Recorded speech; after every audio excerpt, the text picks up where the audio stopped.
नर तेंदुए की कहानी सुनी है आपने? आधा इंसान और आधा तेंदुआ, जो सिर्फ चंद्र ग्रहण की रात जंगल में बाहर निकलता है और इंसान का शिकार करके उसका खून पी जाता है और बाद में लाश पेड़ों के बीचों बीच फांसी के फंदे से लटकी हुई पाई जाती है, साथ में गले पे पंजों के बड़े बड़े निशान। डर गए अभी से? ये तो सिर्फ शुरुआत है, आगे आगे देखो होता है क्या। अरण्यक और नेटफ्लिक्स एक प्रॉपर सस्पेंस थ्रिलर जो 8 के 8 एपिसोड्स आपके दिमाग का एग्जाम लेने वाली है। एक शिकारी जिसका शिकार पूरा शहर है, लेकिन कब किसकी बारी आएगी वो आपको पता लगाना है।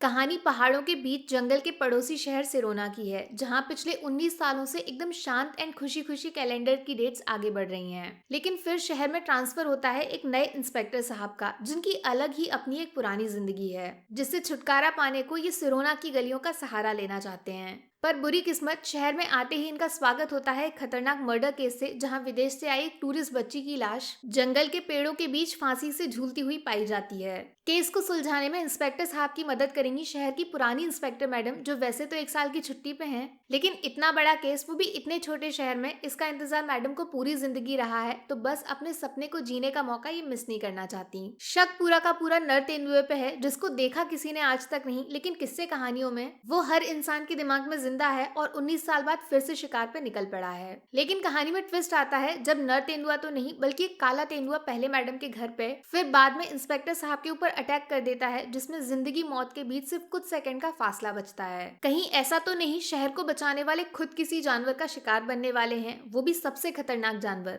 कौन? अरे आप जानते तो हो, इंसान। अरण्यक का एक्स फैक्टर है इसकी टेढ़ी मेढ़ी उलझी हुई कहानी, जो पूरे 8 एपिसोड्स तक सस्पेंस को एकदम संभाल के रखती है एंडिंग के लिए। उससे पहले कुछ भी समझ नहीं आता। हाँ, लेकिन शो के मेकर्स कदम कदम पे छोटे छोटे हिंट्स देकर आपको लालच देते हैं क्लाइमेक्स खुद पकड़ के बाहर निकालने का। इससे होता यह है कि हर एक सेकंड आपका दिमाग कंटिन्यूस भागता रहता है और आप कहानी को सॉल्व करने का चैलेंज पर्सनली ले जाते हो। सीधा फर्स्ट सीन से बिल्डअप शुरू होता है, 1 सेकंड भी टाइम बर्बाद नहीं किया जाता। धीरे धीरे सारे कैरेक्टर्स कहानी में इंट्रोड्यूस किए जाते हैं और हर किसी पे शक ना हो ऐसा हो ही नहीं सकता। मतलब हर वो बंदा जो स्क्रीन पे दिखाई देगा, उसके अंदर कातिल क्यों नहीं हो सकता, इसका कोई आंसर नहीं है। सबके सब सस्पेक्ट्स हैं। कमाल की राइटिंग जो सच और झूठ के बीच का फर्क गायब कर देती है। फिर बचा हुआ काम पॉलिटिक्स पूरा करती है। एक तरफ शहर में लोग मर रहे हैं, तो शहर को चलाने वाले लोग एक दूसरे से पावर की लड़ाई लड़ रहे हैं। इसमें जीत हार किसी की भी हो, कुर्बानी सिर्फ मासूम लोगों की दी जाएगी। ये पॉलिटिकल एंगल कहानी को और ज्यादा सीरियस एंड डार्क बना देता है। लेकिन सिर्फ नेताजी नहीं, पुलिस के अंदर भी ईगो का कंपटीशन है। दोनों मैडम और साहब खुद को एक दूसरे से बेटर साबित करना चाहते हैं। कहीं ऐसा तो नहीं केस को फेल करके ये खुद को ऊपर और दूसरे को नीचा दिखाने में लग जाए और नर तेंदुआ अपना नया शिकार कर जाए। एक मेन कहानी, उसके पीछे कई सारी कहानियां, और क्लाइमेक्स में जब इन सबके बीच का कनेक्शन फाइनली रिवील होता है तो होश उड़ जाते हैं।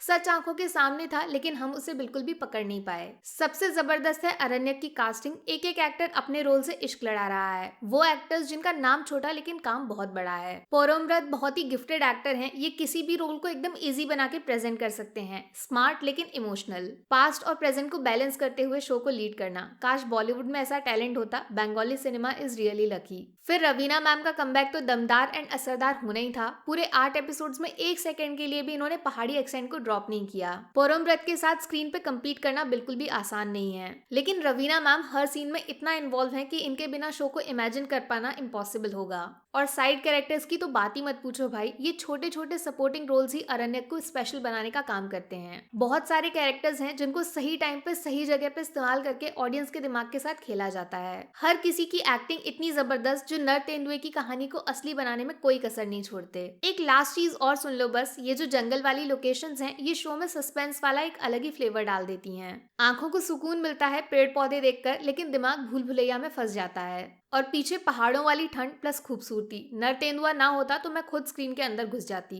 तो भैया मेरी तरफ से अरण्यक को मिलेंगे 5 में से 4.5 स्टार्स। एक तो दिमाग को परेशान करने वाली कहानी के लिए, दूसरा जबरदस्त राइटिंग जो इतने सारे कैरेक्टर्स का बेहतरीन इस्तेमाल करती है, तीसरा for acting performances, Raveena plus पोरोमरत लीड में और बाकी लोग सपोर्ट में, सबके सब कमाल कर दिए हैं। चौथा डायरेक्शन के लिए, जो 8 एपिसोड्स में 1 सेकंड के लिए भी सस्पेंस बाहर नहीं आने देता और चैन से सोने भी नहीं देता। बचा हुआ हाफ मिलेगा ये नर तेंदुए वाले कॉन्सेप्ट को ऑलमोस्ट सच जैसा फील कराने के लिए। जंगल प्लस पहाड़ों ने अपना काम कर दिया। बात करूं नेगेटिव्स की तो आधा स्टार कटेगा एंडिंग में कुछ फालतू हीरोपंती एंड इलॉजिकल सीन्स, जैसे एक ही बंदा सबसे लड़ जाए, वो थोड़ा सा मूड खराब कर देता है। अब ध्यान से सुनो मेरी बात, असुर पसंद है ना आपको तो अरण्यक को गलती से भी मिस मत करना। वही सस्पेंस, वही ट्विस्ट, जिंदगी मौत का खेल, मजा आ जाएगा गुरु। बाकी वीडियो में कुछ पसंद आया हो या फिर कुछ शिकायत करनी हो तो मैं आपको इंस्टाग्राम पे भी मिल जाऊंगी, वरना थोड़ा सा इंतजार करिए। मिलूंगी आपसे अगले वीडियो में। Take care, bye bye.